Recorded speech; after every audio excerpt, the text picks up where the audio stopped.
이성계가 한양을 천도하게 돼서 궁궐을 짓고 그 다음 거기서 이제 기본적인 정치를 하게 된 데까지 이야기, 왜 풍수적으로 한양을 잡게 되었는가 하는 이야기들을 오늘 하게 되고요. 다음 시간에 조선 왕릉에 대해서 해드리게 된다. 그리고 세 번째가 서원 풍수를 해드리게 될 거고, 그 다음에 이제 음양오행으로 넘어가게 돼요. 자, 그럼 일단 기본적으로 지금 이 인공위성 지도가 지금 낯서신 분들이 많으니까 일단 요거 가지고 위치가 어디라는 건 일단 아시는 게 조금 편할 것 같아요. 지금 이 금색 선으로 칠해져 있는 부분이 서울 경계선입니다. 서울 경계선이요. 네, 인공위성 지도에다가 이미 그렇게 이제 젖어 나왔습니다. 문우당 서점 가면 팔아요. 그리고 북한산이 이쪽에 있는 게 북한산, 여기가 북한산입니다.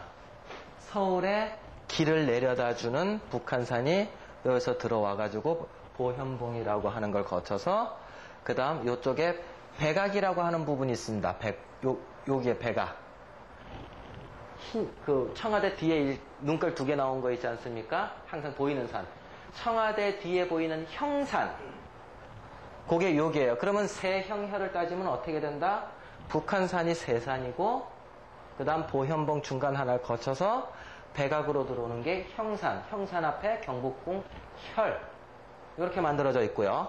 그 다음 이쪽으로 돌아서 요선까지가 이렇게 이제 조금 나무들이 보이는 게 여기 종묘 들어오는 선입니다. 종로 3가. 그 다음 여기서 여기까지 들어오는 게 조금 길게 내려오는 게 여기 낙산이라고 해서 한양의 좌청령이 됩니다. 근데 산이 낮다 보니까 이미 집들이 다 올라서 가지고 산이 없어졌어요. 위에서 찍었을 땐 집들만 보여요. 높이가 265m밖에 안 되기 때문에 성곽 쌓은 것만 보이고 집이 다 올라서 버렸어요. 그리고 이쪽으로 요게 인왕산입니다. 요게 인왕산이에요. 인왕산에서 요건 이제 380m 정도 돼가지고 요거는 또 집이 올라갈 수 있는 상황이 아니기 때문에 그대로 나무가 돼 있고 남대문을 지나서 요 부분이 남산이에요. 그래서 요 가운데 터가 청계천이 흐르고 있고 요게 후현무, 전주자, 좌청룡, 우백호에서 사신사를 구성하고 있게 됩니다. 그래서 맨 처음에는 한양을 도읍할 때 북한산 진산에 한수까지를 생각 안 했습니다. 이때는 건 알았지만 몰랐던 사람들이 아니거든요. 그러나 사신사를 구성을 할 때는 요 사신사를 요 안에서만 맨 처음 한양 도읍을 정하게 돼요. 그게 이렇게 크게 볼 때는 어떻게 보느냐면은 요 작은 것들을 보는 거를 사신사 중에 안쪽에 있다 해서 내사신사라고 합니다.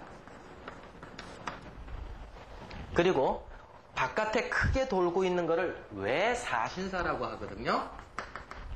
그 외사신사는 뭐냐면은 북한산을 후현무로 잡고 그 다음 관악산을 전주작으로 잡고 이쪽 뒤로 흘러내려온 용마산을 좌청령으로 잡고 이쪽 뒤로 들어온 덕양산을 우백호로 잡았을 때 작은 내사신사, 큰 외사신사로 돌게 돼요. 근데 이 큰 외사신사까지 태조 이성계가 생각하고 잡은 거 아닙니다. 아시겠어요? 그 다음에 희한하게도 지금 서울 25개 구청이 자리하고 있는 25개 구가 외사신사로 걸려 있어요. 그럼 결국에는 우리도 모르게 행정 자체가 산줄기, 물줄기를 따져서 저절로 계획을 하고 있더라는 거예요. 풍수를 몰라도. 이렇게 자르면 자연스럽겠구나. 자르다 보니까 외사신사에 걸려 있는 거예요. 자, 여기가 관악산입니다. 자, 그러면은 궁금한 부분 있으세요? 여기서 이게 어디냐 하는 것들? 이건 예. 낙산이요. 낙산. 그러면은 이 한강을 경계로 해서 이 위쪽의 산줄기는 어디서 받아 내려온 산입니까? 백두대간에서 추가령이라고 하는 곳에서 쭉 내려와 내려온 한북정맥이고요. 한강이 북쪽에 있다 해서 한북정맥이라고 해서 백두대간 저 이북지방 추가령 쪽에서 내려와가지고 내려온 거고요. 그럼 이 관악산은 어디서 내려온 거다? 백두대간 중에 속리산에서 뻗어 나와가지고 올라온 산이 이 관악산 대모산 쪽을 연결하고 있는 거예요. 이걸 뭐라 그런다? 한남정맥이다 한다. 우리 백두대간 간용법 배우셨죠? 강을 넘을 수 없다잖아요. 그죠? 산줄기는 강을 넘을 수 없으니까 백두대간이 내려오다가 이렇게 돼 있단 말입니다. 그랬을 때 북한강, 남한강이 돼 있잖아요. 그러니까 물을 줄기를 못 건너가니까 여기서 뻗어 내려온 게 한북정맥. 속리산에서 치고 올라간 정맥이 한남정맥이에요. 이게 나중에 뭐까지도 연결이 되느냐 하면은 이 산줄기와 이 산줄기는 완전히 다르죠. 그죠? 같은 줄기 라인에 있는 게 아닌데 태조 이성기능은 이 선에서 빠져나오고 태종 이방원이능은 여기서 빠져나온다고요. 이 넘어간 물줄기를 넘어서 왕릉이 만들어진 것들도 다 산자 분수령에 의해서 물은 스스로 이제 산은 스스로 물을 가른다라고 하는 논리에 의해서 이유들이 다 생겨나게 돼요. 자, 그러면은 이제 왜 한양이 이제 이런 이야기들이 나오게 됐느냐, 한양에 도읍하기까지는 어떠한 사연들이 있었느냐를 이제 들어갑니다. 서울이라고 하는 단어가 한자입니까? 한글입니까? 서울. 요거의 먼저 발음은 뭐다? 옛날에? 이건 어디서 나왔느냐 하면은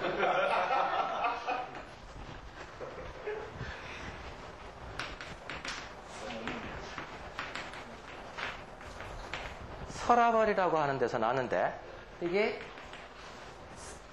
이제 발음이 뭐 소불,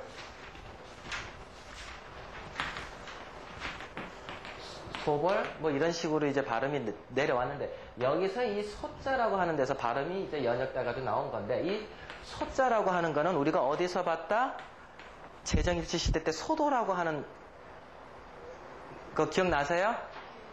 여기는 신령스러운 단체무로 그 안에 들어가면 취해법권지대였다는 거 뭐 고등학교 때인가 나왔잖아요. 그죠? 거기서 이제 정치하고 이때 이 소자가 무슨 뜻이냐면은 신령스럽다라고 하는 뜻이에요.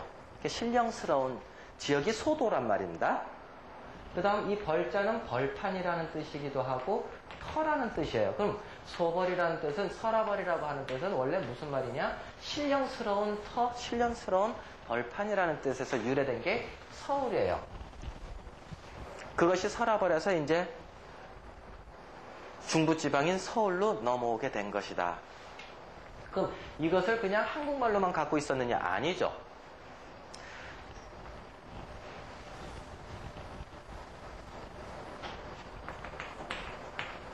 삼국시대 때는 뭐라 그랬다? 북한산 군이라 했다. 북한산 군. 그 다음 통일신라 시대 때는 한양군.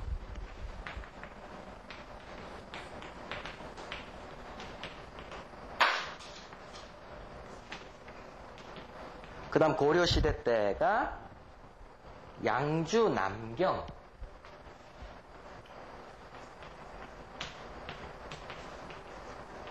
또는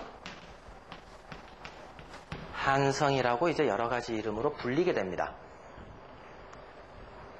자, 그럼 고려시대 때 삼경이라 그러면은 어디다 그랬습니다? 삼경. 고려시대 때 삼경. 개경, 서경, 동경이라고 말 붙인 것이 초기예요. 고려 초기 때.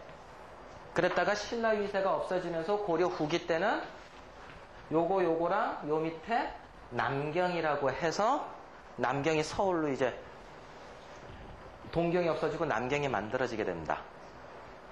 그냥 요때 이제 남경 이야기도 나오게 되더라. 자, 그러면은 신라시대 때도 이미 이 동네가 정말 물 좋고 산 좋고 북한산의 기세를 알고 있었다.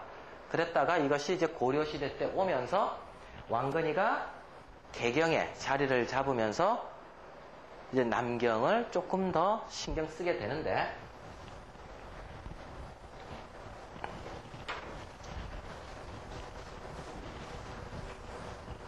본격적으로 한양에 대해서, 한양이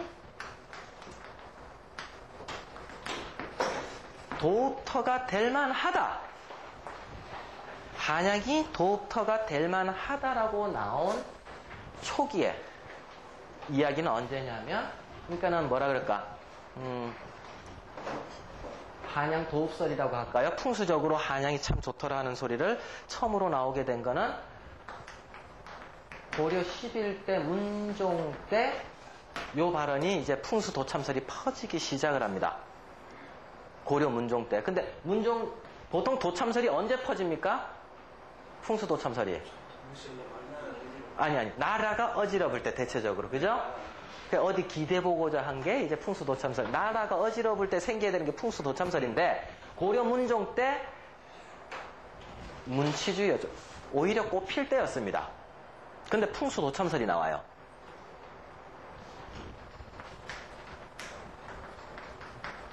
개성 세패설. 그 다음에 습관이죠. 아시는 분은 아실 거예요.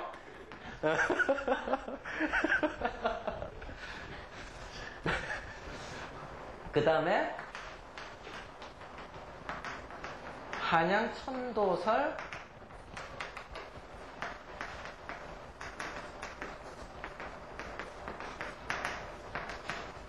목자 득국설이라고 하는, 이 목자 득국설은 결국엔 뭐죠? 이자잖아요, 이시잖아요.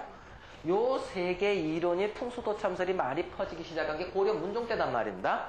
근데 이 고려 문종 때는 그야말로 꽃필 때예요, 고려 문화가. 이때 강감찬이가 살수대첩 일으켜가지고 우리나라를 이제 저 북쪽으로 북진 정책해가지고 잘 무찌르고, 그 다음에 그때 이후로 교역이 활발해지면서 코리아라고 나온 이름들, 시죠.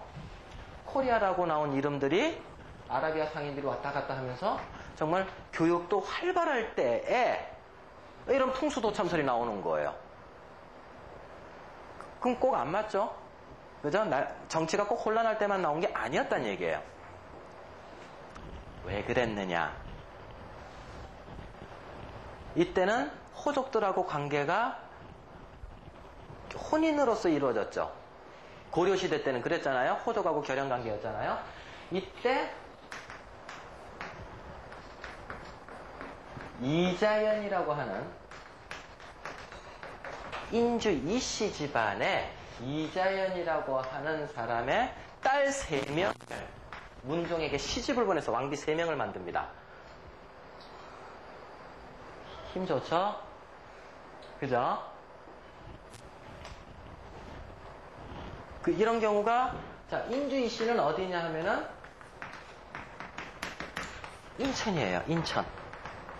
인천, 시흥, 수원 이쪽 동네를 이제 인주라 그러는데, 요때 인주 이씨 가문에 이자연이가 3명의 딸을 왕비로 집어넣으면서 파워가 세진다 안 세진다? 당연히 세지죠. 그러면서 파워가 워낙 막강해지면서 이자연 팀들이 뭐라 그러냐면은 요 이야기들을 꺼내기 시작을 해요.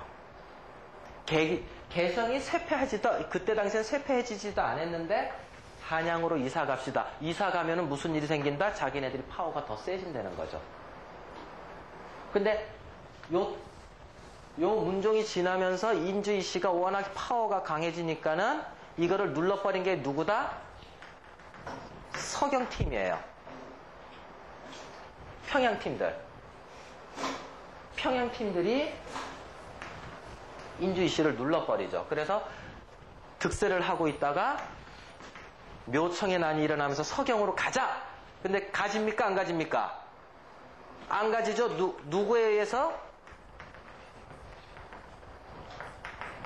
개경파에 의해서 머물게 되죠. 그래서 끝날 때까지 개경에 있게 됩니다. 그러니까 고려시대 때 이미 남경으로 가려고 했고 서경으로 가려고 했고 이런 호족들의 싸움 속에서 휘둘림을 받았던 것들이 고려시대 때 왕들이었단 말입니다. 그래서 요때서부터 한양으로 가자. 개성이 쇠패했다. 근데 개성이 쇠패했다라고 하는 이유가 또 이유 중에 하나가 뭐냐면 나중에 슬라이드 필름으로 보여드리겠지만 이 북한산이 여기에 있는 이 북한산이 개성에서 보여요. 실록을 보면 개성에서 어떻게 보이느냐? 규봉으로 보여요. 도둑놈 봉우리로 보인다는 얘기예요. 그래서 개성의 기운이 자꾸 한양으로 넘어간다라고 생각을 한 거예요. 그거에 핑계를 대고 인주이시 팀들이 개성 세패설을 나타내고 목자 득국설 이야기들이 나오면서 옮기려고 한번 시도를 해보는데 실패하게 된다. 그랬다가 이게 이제 조선 초중기 때 이야기들이고요. 이때서부터 이미 한양이라는 곳이 도읍지로서 이야기가 조금씩 나오고 있었다는 거죠. 그랬다가 고려 후기 때 이 후기라는 소리 자체가 뭐죠? 망하기 얼마 안 남았다가 후기죠. 이 후기 때 무슨 이제 자꾸 워낙 분란들이 많이 일어나니까 공민왕, 우왕, 창왕, 공양왕 물론 이 팀들은 다 힘없는 팀들이었지만 요건 그래도 좀 공민왕은 좀 힘이 있었죠. 공민왕이 한양으로 도읍을 한번 옮겨봅니다. 그랬다가 개성에 원래 있던 팀들에 의해서 다시 끄달림을 와요. 우왕 때도 가보려고 했고 창왕 때는 감히 움직이려고 못했고 공양왕 때도 한번 움직여 보려고 남경이라는 곳으로 가보려고 합니다. 근데 이때 이미 남경에 공사를 한 번씩 하거든요. 또 천도도 갔다가 오기도 해요. 그럼 그 터는 지금 어디냐 하면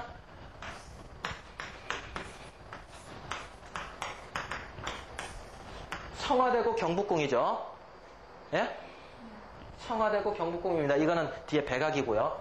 요 청와대 옆에 요쪽에가 남경터가 있어요. 맨 처음엔 여기로 잡은 거예요. 경복궁터가 바로 잡힌 게 아닙니다. 요쪽으로 여기선 너무 좀 지도가 작아서 애매한데 여기가 경복궁이고요. 요 위에가 청와대고요. 청와대 옆에 요 사이에 삼천공원 있는데 조금 못 가서 쪽이 여기가 남경궁터였습니다. 그러니까 그쪽으로 이제 왔다 갔다 고려 후기 때 합니다. 그랬다가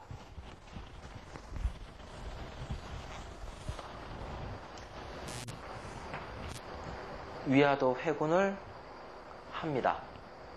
그래서 태조 이성계가 이제 이때서부터 나오기 시작을 하죠. 태조 이성계가 위화도 회군을 딱 하면서 개경에 수창궁, 목숨 숫자에 창성할 창자, 목숨 숫자, 약자 모르겠네요. 수창궁에서 자기가 왕이 되면서 즉위를 해서 딱 올라갑니다. 그럼 제일 먼저 한 일이 뭐였다? 네? 도읍을 한양으로 옮기려고 했어요. 왜? 개성에 남아있으면은 기존 세력들의 반발을 끊임없이 몇십 년이고 받아야 되니까.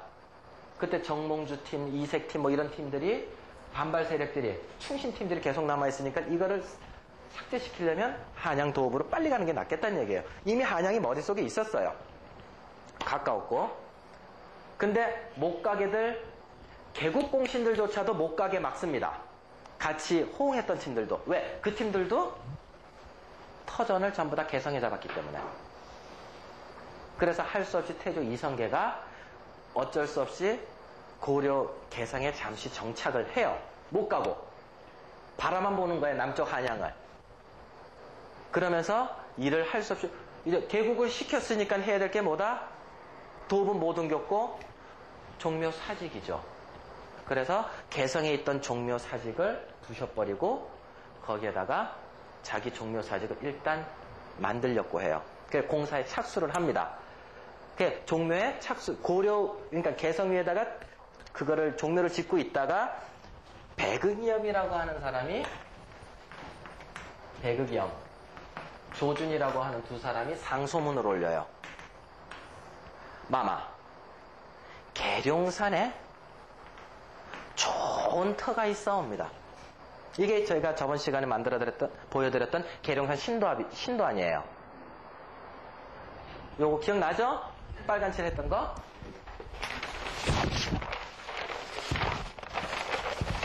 요 신도안 터입니다. 요 신도안 터를 이야기를 하면서 계룡산으로 좋은 터가 있사오니 가보입시다. 그래서 태조 2년 2월 달에 그래 그럼 가보자. 그래가지고 답사를 태조 이성계가 개성서부터 쭉 내려가서 답사를 합니다. 가서 보니까 진짜 좋거든요. 그래가지고 태조 2년 2월 달서부터 바로 공사 시행 명령이 딱 떨어져요. 그래서 11월 달까지 10개월간 거기서 궁궐 공사가 만들어집니다. 여기는 뭐를 집어넣고, 여긴 종묘 집어넣고, 여긴 사직 집어넣고, 저기는 별궁을 짓고, 저기다가는 사람들을 이주시키고, 시장은 어디다 만들고, 이런 행정계획서까지 다 만들고, 공사의 시작이 들어가요. 그랬다가 11월 달에, 물론 이제 태조 이성계 라인이죠. 하륜이라고 하는 경기도 도지사입니다. 요즘급으로 이야기하면 경기도 도지사예요. 그때 직함으로는 경기 좌우 관찰사라고 하는 하륜이가 마마. 이 터는 아니 되옵니다. 딱 그럽니다. 왜? 그때 당시에 고려 중기 때 들어온 이론 중에 우리 자양론은 아직 안 배웠지만 제가 나중에 가르쳐 드릴 이론이지만 고순신이라고 하는 중국의 송나라 때 만든 이 사람이 만든 자양론이 있어요. 지리신법이라고. 지리신법으로 계산을 하니까 수구가 빠져나가는 수구의 파구죠. 그죠? 수구의 파구가 장생이라고 하는 좋은 방향으로 빠져나가니 물줄기는 좋은 데로 들어와서 나쁜 데로 빠져나가야 되는 게 밥은 깨끗한 데로 먹고 오물은 더러운 데로 빠져나가야 되듯이 좋은 데로 들어와서 나쁜 데로 물줄기가 빠져나가야 되는데 물이 빠져나가는 수구의 파구가 장생이라는 좋은 파구로 빠져나가니 꼭 뭐와 같다? 오바이트 한단 말이에요. 그래서 이 계룡산을 쇠폐지지라고 그럽니다. 또 이상하게 쓰려고 그런다. 이 땅은 곧 망할 땅이오니 가시면 아니 되겠사옵니다. 라고 이야기를 합니다. 그럼 이성계가 이때 아무리 계룡산의 형국론이 좋고 수태극, 삼태극이 돌고 회룡 고조형이라는 좋은 형국이 있고 터도 그만한 터면 다 됐는데도 불구하고 수태극, 삼태극은 뭐라 그랬죠? 삼태극, 산이 이렇게 돌고 그 다음 수태극 이렇게 돌고 그 다음 회룡 고조형이라는 뜻은 무슨 뜻이다? 이쪽에서 이 혈자리에서 봤을 때 자기 앞산이 보이는 앞줄기산이 보이면은 용이 돌아서 조상을 되돌아보는 그런 형국이다 그랬죠. 그죠? 예. 거기에 물줄기가 이렇게 만들어졌으니까 요 안터가 궁궐터란 얘기예요. 그리고 요 바깥들이 이제 시장도 만들어질 수 있는 곳들이란 얘기예요. 근데 수구의 파구가 문제 하나 낼게요. 빨간색으로 이렇게 딱 돼가지고 이쪽 빠져나가는 부분이겠습니까? 파구가. 물이 끝나는 지점이라 했잖아요. 파구는. 삼합수로 만들어진 이 부분이겠습니까? 자, 이게 파란색 삼합수 1번 밑에 산줄기로 막는 거 2번. 1번 손. 2번.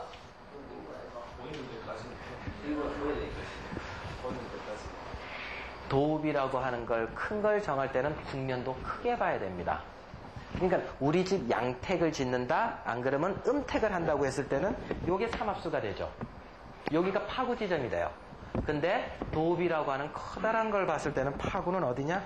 이 부분이 파구가 되는 거예요. 자, 그러면 청계천에서 여기서도 파구는 어디다? 서울에서도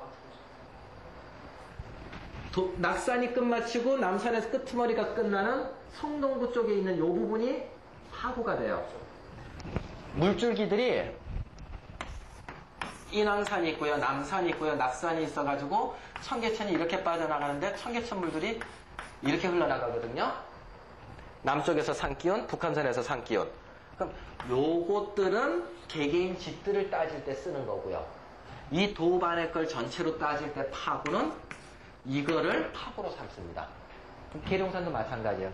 그렇게 풀어야 나중에 조선왕조실록에 나오는 하륜이가 이래서 안 되옵니다. 장생이 딱 걸리게 돼 있어요.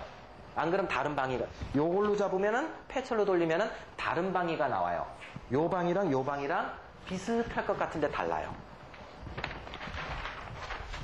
그래서 하륜 때문에 이 10개월 동안 좋은 산과 물을 갖고 있는데도 불구하고 패철 자향론 하나 때문에 공사가 10개월 동안 스톱이 됩니다. 그래서 이성계가 하는 말이 어이 하륜 그럼 니는 어디라 생각하는데? 니가 스톱시켰으니까 니는 어디라 생각하는데?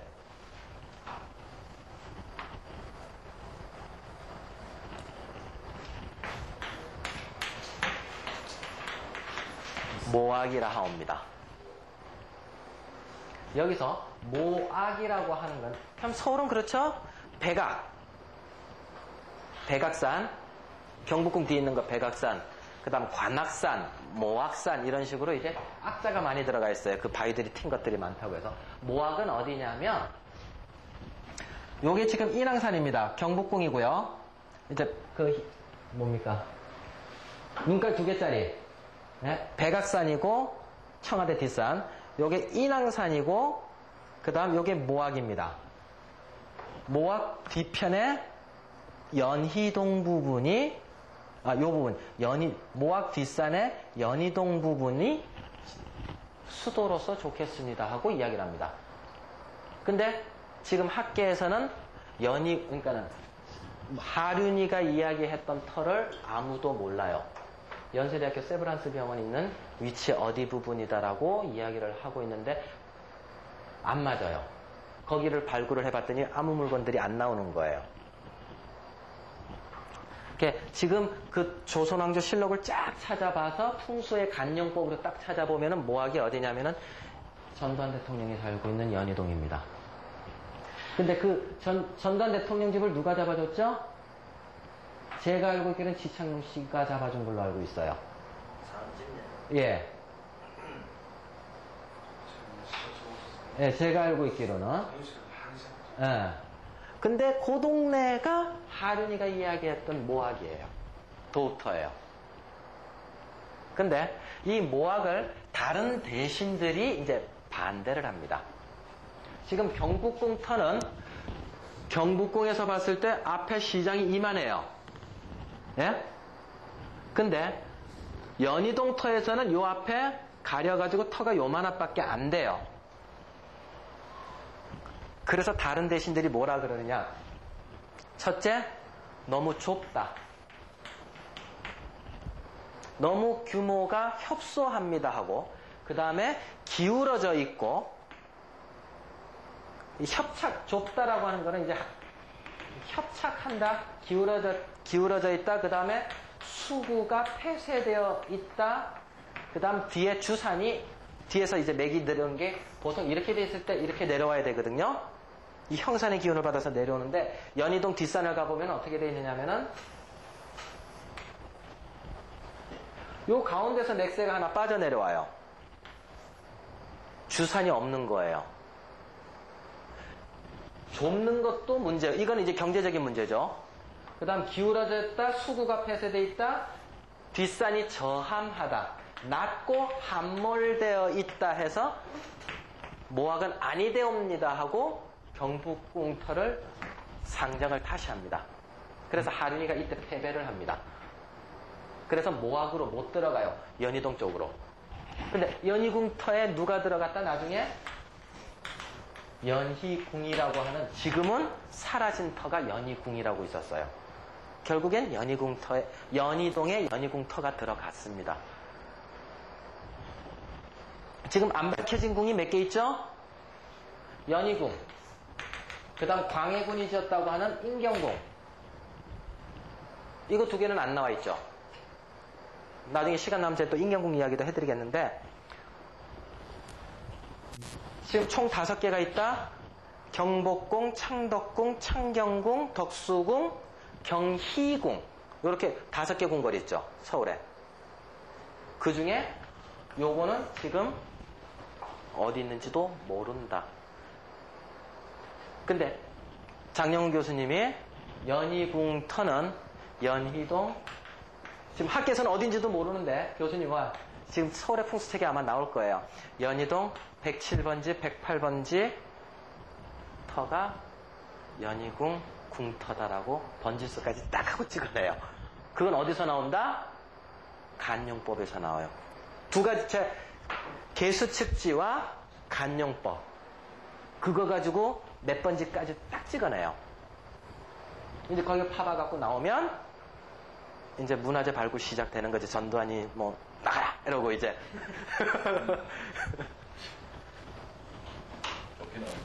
예.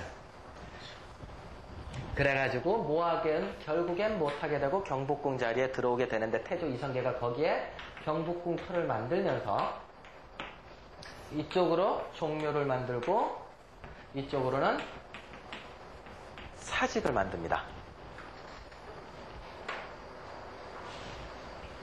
그 다음에 이제 여기서 나오는 이야기 중에 하나가 좌묘, 우사, 전조, 후시라고 하는 단어가 나오거든요. 좌측에는 종묘가, 우측에는 사직이, 그 다음 앞에는 전조라고 해서 마을이, 대신들이 살고 양반들이 살고 하는 마을이, 뒤쪽에는 시장이 만들어지도록 하는 논리도 있어요. 그거에 의해서 이제 도시계획을 해나간다. 제가 몇 번째 시간인가 이야기해드렸죠. 여기는 신의를 모시는 곳이고 여기는 토지 오곡 백가신을 토지신을 모시는 곳이다 그랬죠. 그래서 그때 남명조식 단성소 이야기까지 제가 같이 해드렸습니다. 기억나시죠? 예. 자, 여기서 이제 태조 이성계가 일단 궁을 잡습니다. 근데 태조 이성계가 집권을 하고 있는 동안에 1차 왕자의 난이 일어납니다. 그래서 태종 이방원이가 여기서 이기죠. 그죠? 태종 이방원이가 이겨가지고 그걸 핑계로 해가지고 이대 정종이 왕으로 등극하잖아요. 자기가 왕은 못 되고 태종 이방원이 자신은 왕이 못 되고 왕한다 그러면 욕심 있는 걸로 보이니까 할 수 없이 자기 형인 정종한테 왕위를 딱 쭉 이제 하게끔 하고, 태조는 상왕이 되잖아요. 그죠? 살아생전에 왕 안 하잖아요. 그러니까 정종이 이게 이제 골통이라 개성으로 돌아갑니다. 개성에서 정치를 해요. 개성에서. 정조가. 너무 싫다 이거라. 이 1차 왕자의 난도 벌어지고 뭐 자청령도 허약하다하고 우백호 인왕사는 크게 튀어있다 그러고 뭐가 좀 워낙 분란이 많이 일어나고 형제들 간에 피비린이 혈투들이 일어나니까는 안 좋다. 다시 돌아가자 해서 정종이 개성으로 돌아갑니다. 그랬다가 정종은 결국엔 어디서 죽는다? 여기서 죽어요. 그리고 왕릉도 여기 있습니다. 그래서 왕들 중에 우리가 못 가보는 왕릉이 하나 있다면 정종릉입니다. 나머지 능들은 다 남한에 있어요. 나중에 통일되면 가서 제가 또 보고 분석서 해가지고 강의해드리겠습니다. 정종릉은 어떻는가. 그러니까 여기서 제2차 왕자의 난이 또 일어나죠. 그죠? 그래갖고 여기서 누가 왕세자가 됩니까? 태종 이방원이가 이제 왕세자가 되고, 정종이 죽으면서 태종 이방원이가 태종으로 왕이 됩니다. 근데 그럼 결국엔 태종은 어디서 임금이 됐습니까? 개성에서 임금이 됐어요. 그때 이성계 살아있었다, 안 살아있었다? 살아있었죠. 나중에 싸우잖아. 근데 태종 이성계랑 이방원이랑 진짜 싸움도 많이 했지만 딱 하나 공통점이 있었어요. 개경을 벗어나자라고 하는 생각은 둘이 똑같았던 거라. 딴 건 다 틀렸어요. 그래서 태종 이방원이가 한양으로 다시 돌아오려고 하니까 반대파에 걸린다, 안 걸린다? 또 걸리는 거예요. 그래서 그때 태종 이방원이가 잠시 내세운 게 양도론입니다. 왜? 이 명분은 어디서 생겼죠? 양도론을 할 수 있는 이유가 정종이 개성을 갈 때 못 갖고 간 게 있습니다. 종묘를 못 갖고 갔고 사직을 못 갖고 갔습니다. 그런 상황에서 정종이 죽어버리니까 자기는 다시 이쪽에 오고 싶은데, 태종은 이제 다시 오고 싶은데 신하들은 못 가게 말리니까 양도론을 펼칠 수 있는 자기 명분은 종묘사직이 이어 있으니 그럼 일단 양도론으로 일단 가자 하고 가만히 신하들을 잠재웁니다. 그래도 아버지 이거 어쩔까예? 그럼 나도 갔으면 좋겠다. 내가 개국을 했는데 개성에 붙어 있는다는 건 말이 안 된다. 그렇다고 내가 개국을 해서 천도까지 해놨는데 어째 개성에서 산단 말이고. 가자. 내가 안 해, 태조 이성계가 안 해놓고 네가 안 해놓으면 어느 후대 왕들이 감히 개성에서 움직일 수 있겠노? 네 카리스마와 내 고집과 이 정도가 뒤에 후사에 어느 왕이 이거를 해낼 수 있다 생각하면 우리가 해야 되지 않겠느냐. 서로 그 부분은 이야기가 되고 나머지는 틀려요. 그래가지고 양도론을 한참 하고 있다가 이성계가 말하기를, 이방원이가 말하기를, 그때 무슨 핑계가 딱 생겨가지고 이방원이가 세 군데를 이야기를 합니다. 자, 우리 도저히 안 되겠다. 이어서 자꾸 분란들이 일어나니까 지금 현재 백악하고 그 다음 하륜이가 다시 이야기했던 모학이 다시 요때 잠시 고개를 듭니다. 모학하고 개성하고 어디를 정말로 도읍을 정해야 될지 우리 종묘 가서 점을 치작합니다. 점 치작하는 데는 논리도 필요 없는 거예요. 그죠? 점캐를 가지고 치자는데. 그래서 이방원이가 종묘에 이제 신이 앞에 가가지고 이래가지고 점을 딱 치니까는 길흉 요렇다면 백악이 2대1, 개성이 1대2, 모학이 1대2가 나옵니다. 그래서 백악이 딱 결정됩니다. 근데 여기에 사기가 있었는지 없었는지는 모르죠. 종묘 안에서 점을 치는데 사기가 있었는지 없었는지 모르지만 백악이 어쨌든 2길 1흉이 나오는 바람에 옮기자고 명분론을 딱 세워가지고 무조건 옮깁니다. 그래서 현재 경복궁 터로 들어와가지고 근정전을 또 제대로 짓고 이제 거기서부터 움직이지 않고 쫙 돌게 돼요. 근데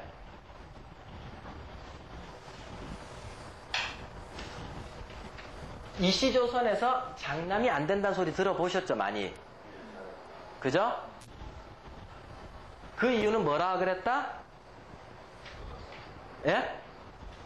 자, 그렇죠. 자청룡이라고 하는 낙산 쪽은 자청룡이고 인왕산 쪽은 살기가 푹푹 튀어있는 우백호입니다. 그럼 좌측은 양이고 하늘이고 남자고 우백호 쪽은 여자고 음이단 말입니다. 그래서 자청력이 약함으로 아들이 잘 안 된다라는 논리예요. 그랬을 때 자 한번 봐요. 태조에서 정종이 오래 했다 못 했다? 못 했다. 태종이 그대로 제대로 이어받았죠. 그 다음 태종의 첫째 아들 둘째 아들 다 날라가버리고 세종이 충녕대군이 왕위를 물려받았죠. 문종한테 줬더니 문종이 맏아들이잖아요. 맏아들이 일찍 죽어버리죠. 그 다음 그 밑에 단종이 또 맏아들이 일찍 죽어버리죠. 여기서 뻗어나온 동생이 수양대군이잖아요. 수양대군이 결국엔 제대로 해먹잖아요. 수양대군의 맏아들인 의경세자는 또 죽어버리고 그 밑에 예종 둘째 아들도 맏아들 역할 하다가 오래 못 가고 요거의 전여상 예종에서 나온 그 다음 성종이 의경세자 아들이거든요. 근데 차남이라. 성종도 차남이에요. 그래갖고 이어서부터 이제 쫙 20몇 명 아들 낳잖아요. 성종이. 그 중에 첫 번째가 연산군. 두 번째가 정종이단 말입니다. 중종이단 말입니다. 연산군도 아니고 맏아들이 제대로 된 왕조가 안 되는 거라. 그거는 자청령이 허약하다라는 풍수 이론을 끄집어 갖고 옵니다. 자꾸 위에서 이런 일들이 벌어지니까 맏아들이 제대로 된 걸 한 번도 못 보니까 성종이, 이게 부대입니다. 성종이 창덕궁으로 이공을 합니다. 궁을 옮깁니다. 이터가 하도 분란이 많으니까 종묘를 지나서 이쪽으로, 종묘자리 쪽으로 창덕궁으로 이공을 해서 궁을 옮겨서 정치를 그때서부터 260년간 합니다. 그 중에 임진왜란이 다 일어났죠. 그때 경복궁 불타버렸죠. 근데 그 불타버린 궁을 1592년 임진왜란 일어나잖아요. 그 다음에 1800몇 년도인지 모르겠는데 19세기 후반 1800 몇 년도에 거의 200 몇십 년 동안 대원군이 경복궁을 중건하기 전까지 그대로 폐허 그대로 놔두죠. 경복궁은. 경복궁도 참 말도 많고 탈도 많은 곳이 경복궁이라. 그래서 부대 성종 때서부터 260여 년간 창덕궁에서 이제 정시를 논하다가 대원군이 한번 옮기게 됩니다. 이게 이제 역사 스토리예요. 서울 한양을 잡게 된 이성계가.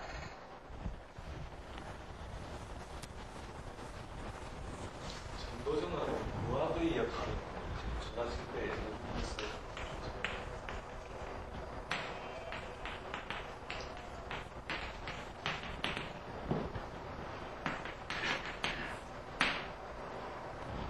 초자가 어떻게 쓰죠? 초월하다 할 때 초자. 이거 쓰죠? 예, 초월하다 할 때 초자. 조선왕조 실록에서는 무학이라는 단어가 안 나오고 자초라고 하는 단어로 나옵니다. 근데 정도전에서부터 옛날 분들은 그걸 아셔야 돼요. 고려시대 때는 승려가 풍수를 법맥을 이었죠. 조선시대 때서부터는 조선시대 때는 정치인들이 영의정, 자의정, 참판들이 전부 다 풍수 법맥을 이었습니다. 풍수들을. 그래서 그때 당시에 정도전이니 누구니 지금 우리가 알고 있는 사람들, 예? 정치인들 있죠. 그때 당시에 정치인들 전부 다 풍수했습니다. 풍수의 귀재들이었어요. 그러니까 좀 전에도 이야기했던 하륜도 경기도 관찰사 도지사인데도 풍수 갖고 이렇쿵 저렇쿵. 정도전 이야기서부터 나오는데 무학대사를 태조가 신임한 건 맞아요. 그래서 경복궁 터를 물을 때 신도안 갔다가 모학을 갔다가 경복궁 터에 가서 또 물을 때 태조가 마지막으로 무학한테 묻습니다. 자초, 당신은 어찌 생각하요? 라고 딱 묻습니다. 근데 평소 때는 신하들끼리 정도전 팀들서부터 해가지고 이 팀들이 풍수적인 이야기를 막 꺼냈던 조선왕조 실록들 이야기가 나오지 사초대사가 이러쿵저러쿵 떠들었던 이야기는 조선왕조 실록에서는 안 나오고 있어요. 근데 단 한마디가 나오는 게 태조 이성계가 무학 당신은 어찌 생각하요? 이랬더니 무학대사가 뭐라 말하느냐면 신은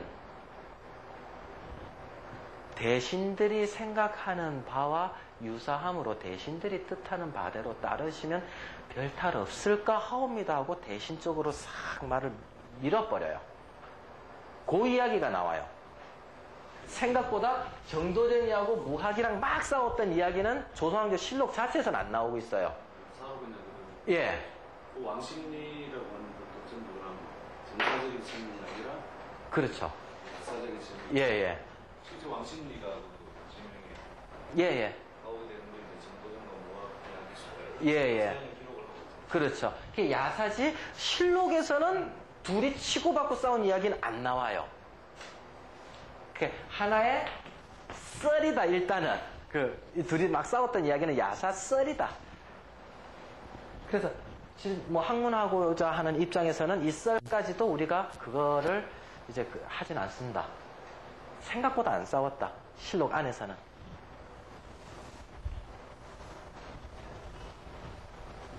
조선왕조 실록을 읽다가 자초라 그러면 무학대사인 줄 아셔야 됩니다. 또 궁금한 거 있으세요?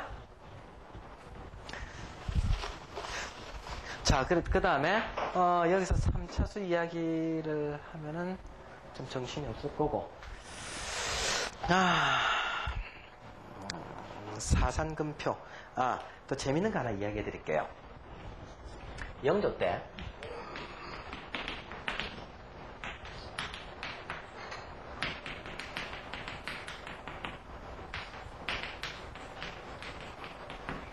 사산금표도가 나옵니다.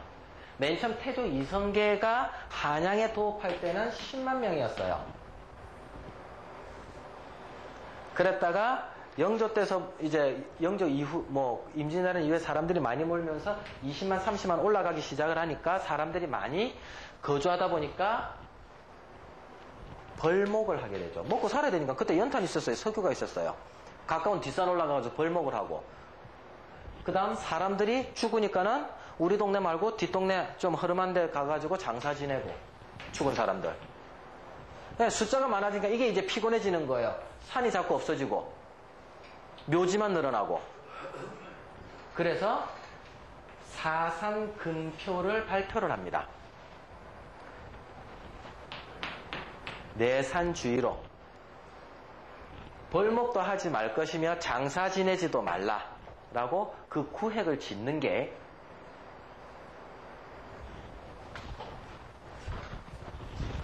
이게 중랑천, 자 이게 북한산입니다. 북한산 맥이 가운데로 이렇게 들어오죠? 예? 북한산 맥이 가운데로 이렇게 들어옵니다. 중랑천이 이겁니다. 중랑천이 이거고요. 그럼 북한산 기운이 이렇게 가운데로 들어온다는 얘기죠. 그 다음 이쪽 고양시 말고 이 뒤쪽으로 이 뒤로 올라가는 게 창릉천입니다. 그럼 서울 시내가 어디서부터 중랑천 남쪽 창릉천 요만큼 부분이 북한산 기운을 갖고 있는 거거든요. 근데 그 구획이 물이에요. 물줄기예요.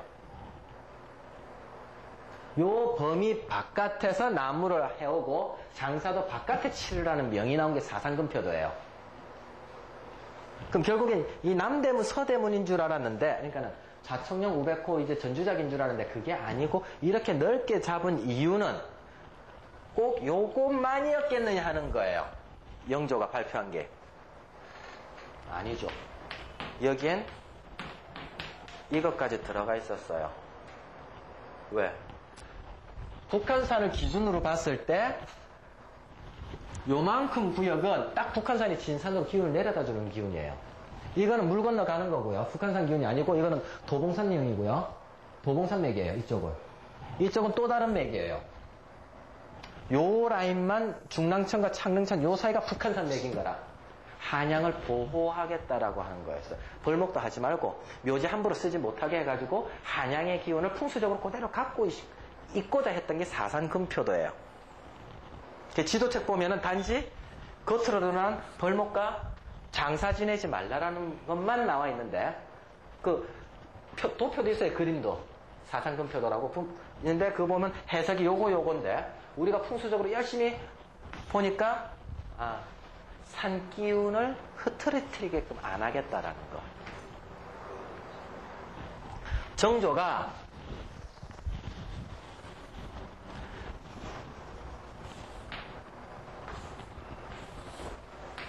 낙산 들어오고 청계천이 쫙 가는데 원래 이쪽엔 경복궁이 있고요. 이쪽에는 창덕궁이 있다고 합시다. 이쪽에 경복궁이고 근데 원래 물줄기는 큰 줄기 하나가 쭉 빠져나오면서 요 줄기 요런 식으로 딱 내려가요. 근데 영조가 웃기는 게 요걸 딱 막아버리고요.